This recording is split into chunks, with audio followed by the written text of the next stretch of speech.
Welcome back, everyone, to the final presentation of our Friday afternoon session. There is, of course, a Friday evening session, which will start at 5 o'clock, I believe. But for now, we would like to, it's our great pleasure to introduce Imin Yeh.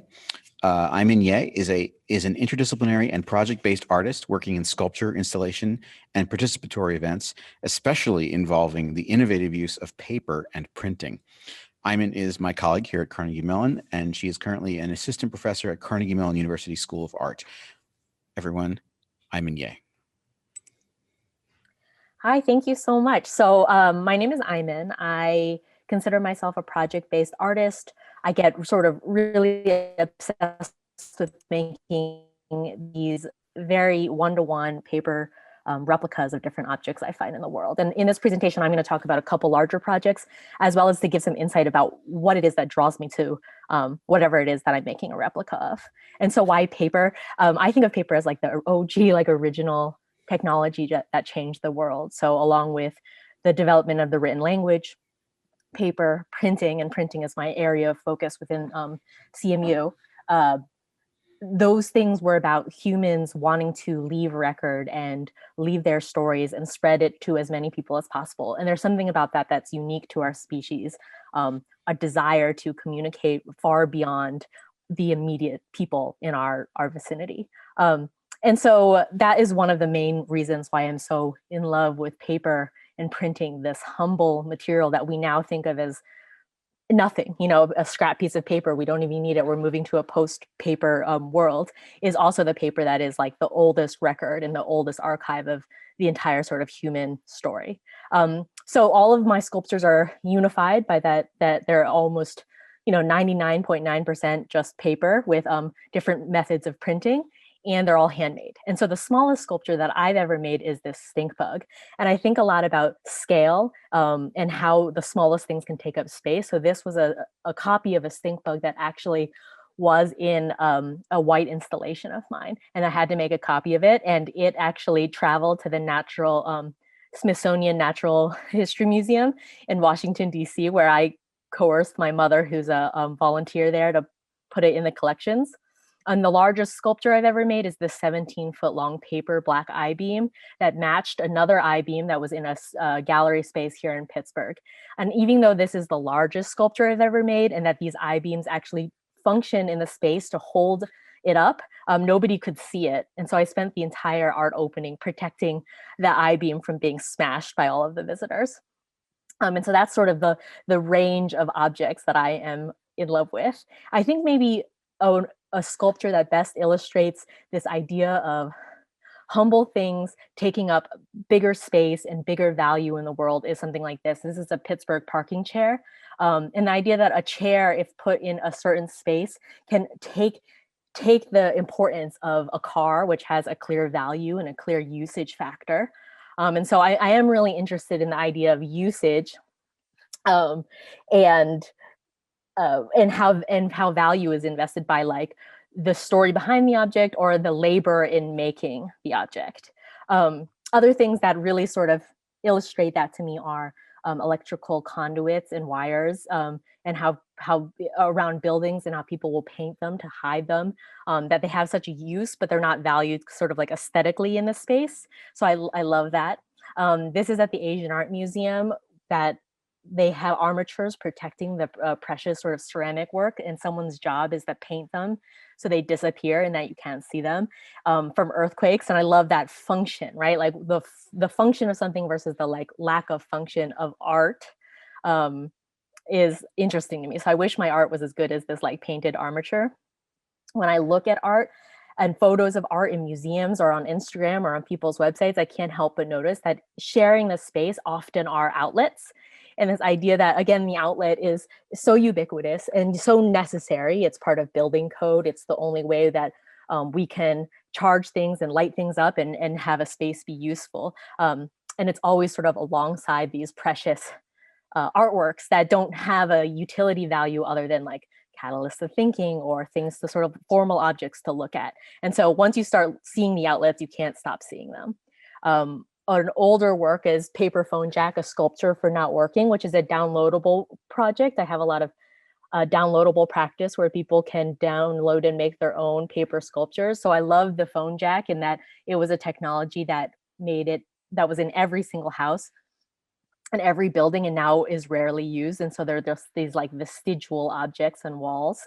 And my love of outlets eventually bled into this idea that everyone needs an iPhone charger and that we're so sort of connected to these devices and we need to be charged, which built up into this large installation of about 300 paper outlets and iPhone chargers. And my big exciting news with this is that this was actually a commission for the Facebook Oculus building here in Pittsburgh.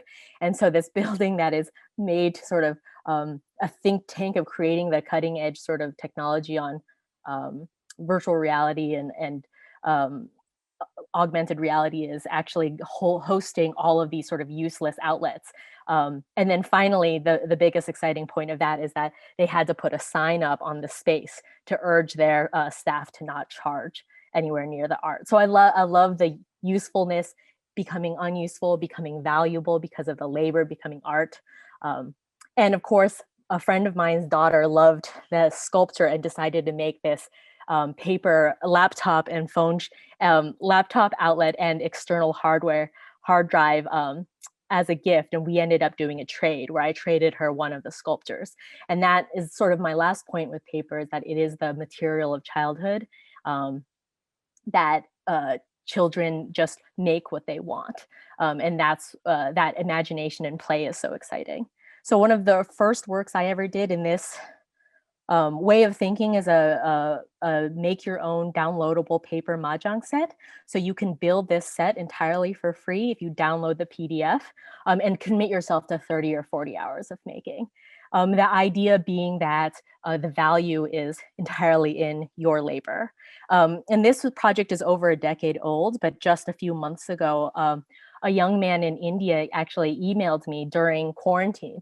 He saw the paper Mahjong project online, and he has been really interested in learning how to play Mahjong, unable to find it in his town, found my website, found the PDF, downloaded it, and made it, and sent me this email and sent me all of these pictures of how this sort of PDF became an actual set in his home. And so this is his built set. And that's him. And so that was a little bit of magic of this idea of play and exchange and just putting these files out there into the world. Another recent project is at CMU in the storage closet in the printmaking area. I found this film strip box set. Now this box set is 2 film strips and 2 cassettes about paper and printing.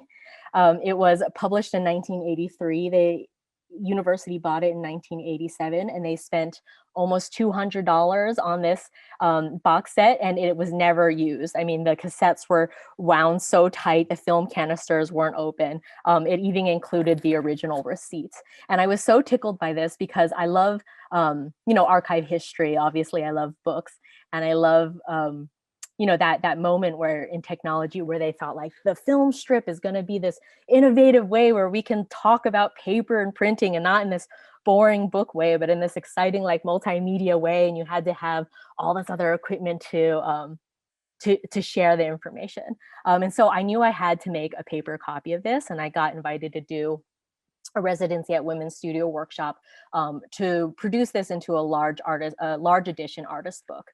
And to do it, I used every single tool in the printmaking trade. So there's silver foil, embossing, there's handmade paper to look like foam that was die cut on a letterpress, hand-built foam inserts. Each cassette was built by hand, screen printed with the labels. Copies of the film canisters. I had to make a copy of this beautiful receipt. So actually each of the dot matrix paper is like hand perforated and the holes are cut. And this is the final box set. You can see the original on the left and my artist book on the right. And because it's an artist book, there was a lot of pressure to like make it actually a book. And so I decided to try to actually glean the information off the original film strip. And to do that, all of these old boom boxes had to be dragged up from the basement of this art center, and huge amounts of double D batteries were involved. So we eventually played the tapes and transcribed them. They eBayed this old film projector in order to project the film and set up a DSLR camera to document the slides. And so with the images from the film about paper and the audio from the film on paper, I built it into an artist book that basically is just the entire presentation into a book form. And because this whole thing is an artist book, what's exciting to me is that it's actually being collected back into libraries and special collections, rare art book rooms. So this is the, the search engine at the Hunt Library here at CMU. And I love the idea of these things getting to exist as sculptures to look at and preserved and protected and cared for as archived special objects that were just discarded and forgotten about.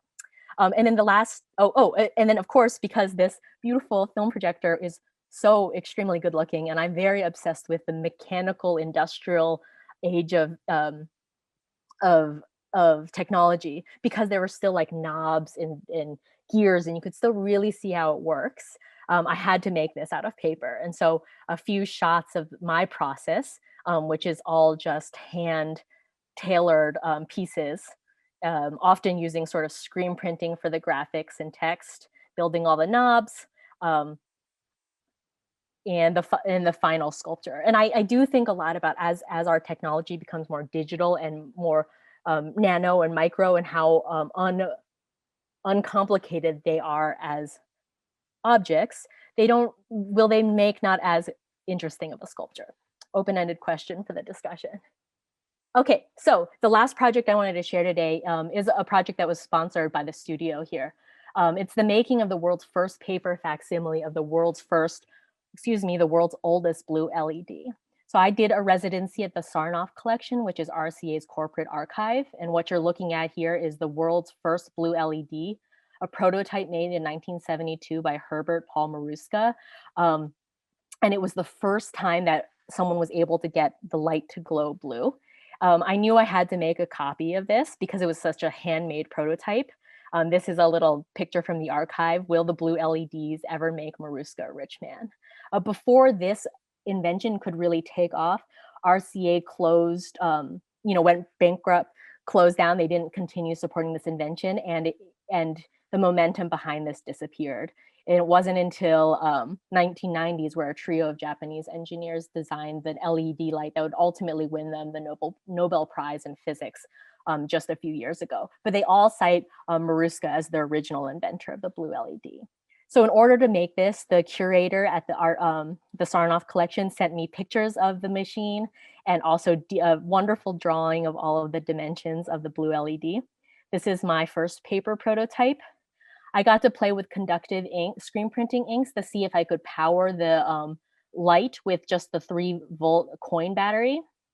And this was the sort of final prototype that it could power from just a small battery as a portable sculpture. But I had an interest in building it into a much larger sculpture, one that utilized some programming in order to blink the lights in code to actually in Morse code, in order to sort of speak a story. An interest to make it sort of a far bigger impact maybe than this smaller single sculpture, and with varied results. So here are some pictures of attempting to make that sculpture. So lots of paper screws, paper knobs,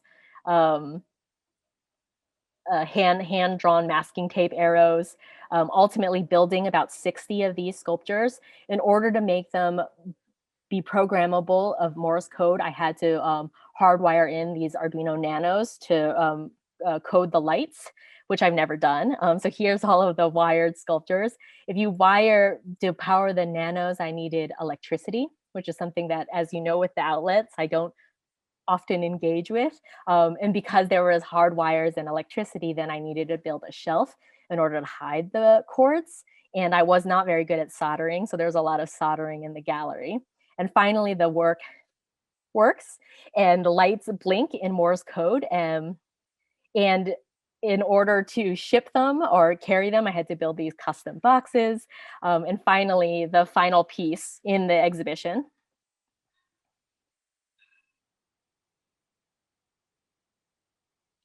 So what you're looking at is about 60 copies of the blue LED, each programmed to speak one letter in Morse code.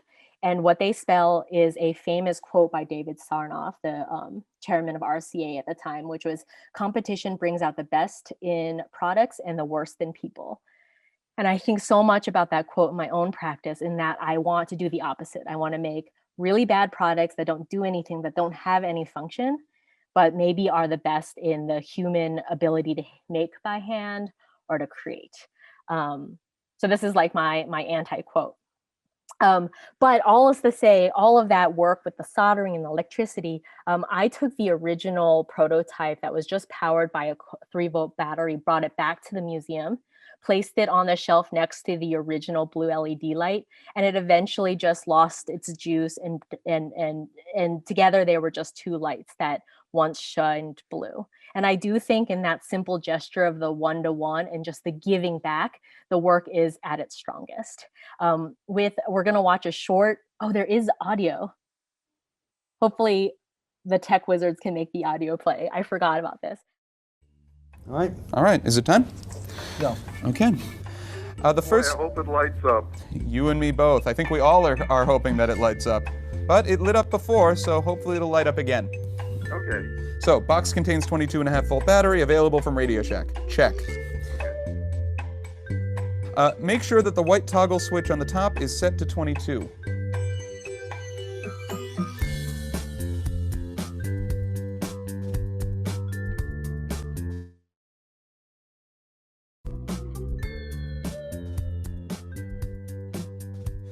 Before we begin operation, Jonathan, I think we need to make sure the polarity of the diode is right. We need to make sure that it's plugged into the right sockets here. The longer wire is the positive. You want me to unplug it and see whether that's so? No. Oh, we shouldn't. Wait a second.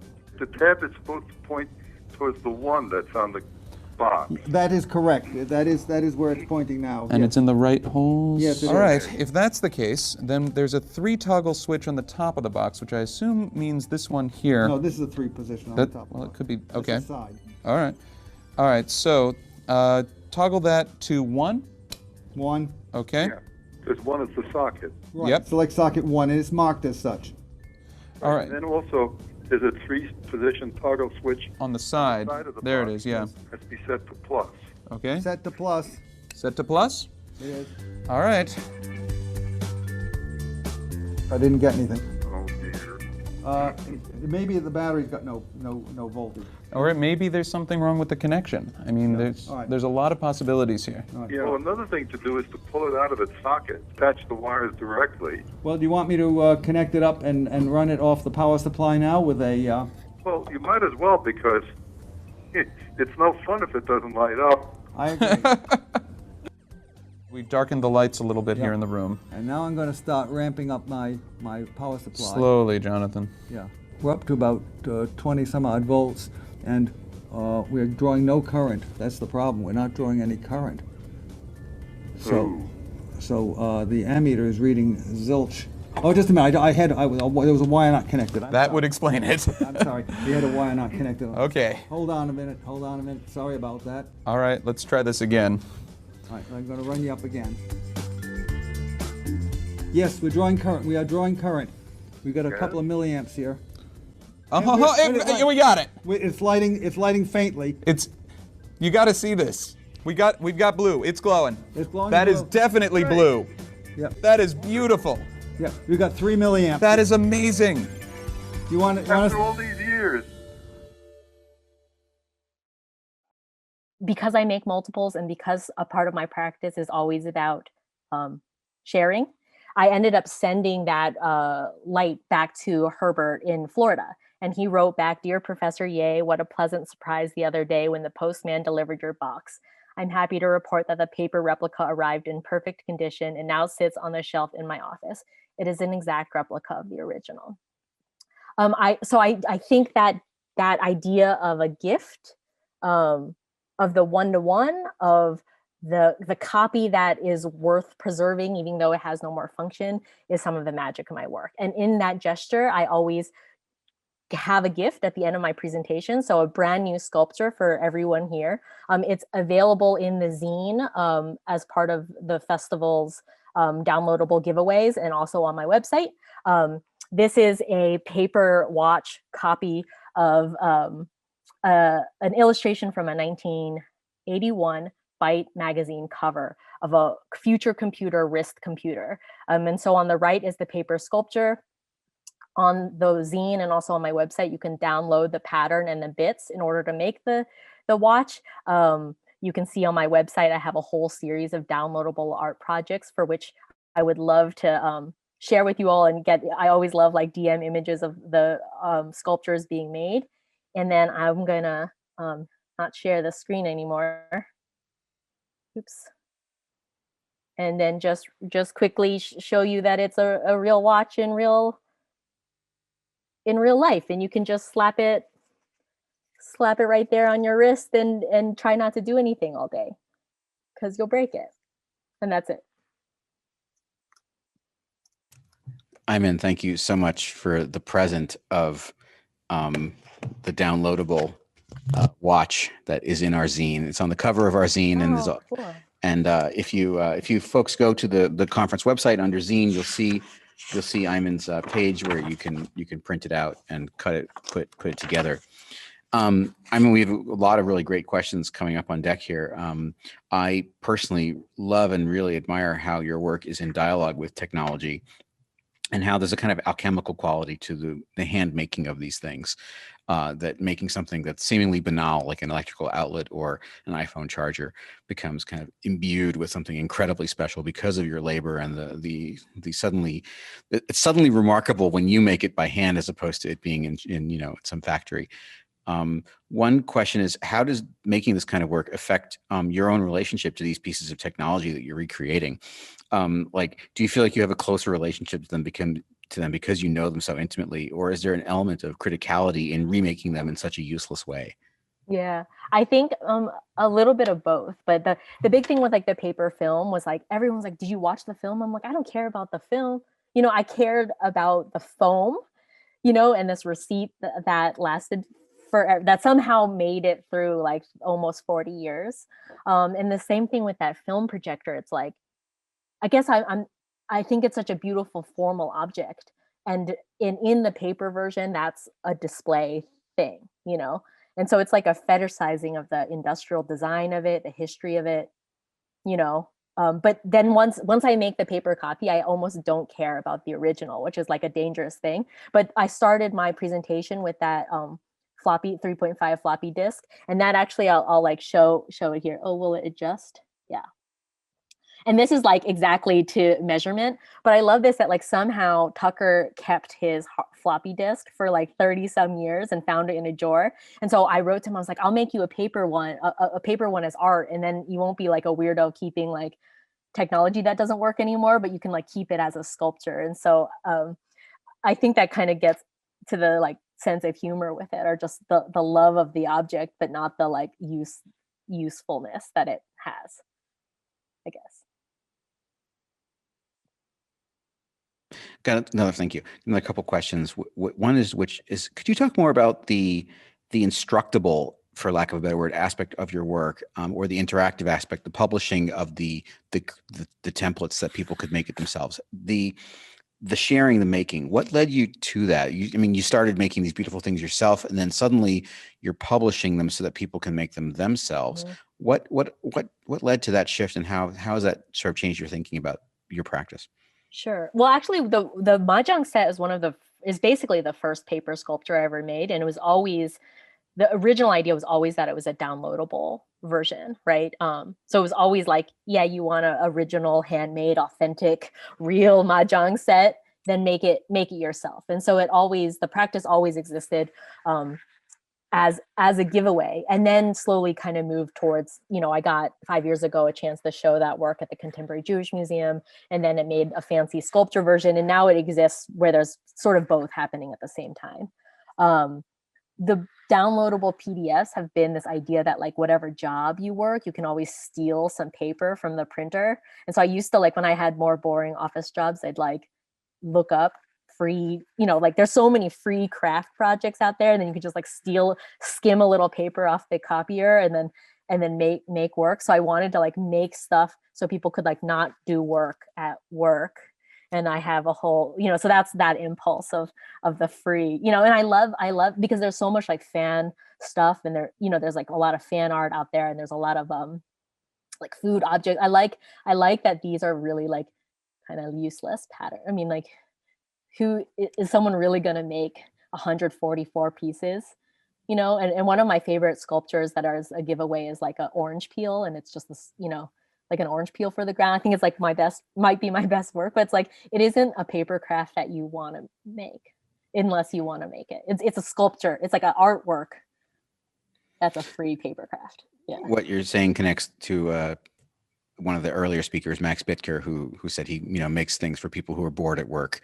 And I think Evan Roth is another artist who's talked about the sort of the bored at work audience. Yeah. The last question is there a machine you'd like to make in paper that you haven't made yet? I know that the wristwatch was one, but do you have one that you're sort of like you're plotting because it's even more preposterous? There's so many. I got a tour of like the server at the Carnegie Museum, like the basement server.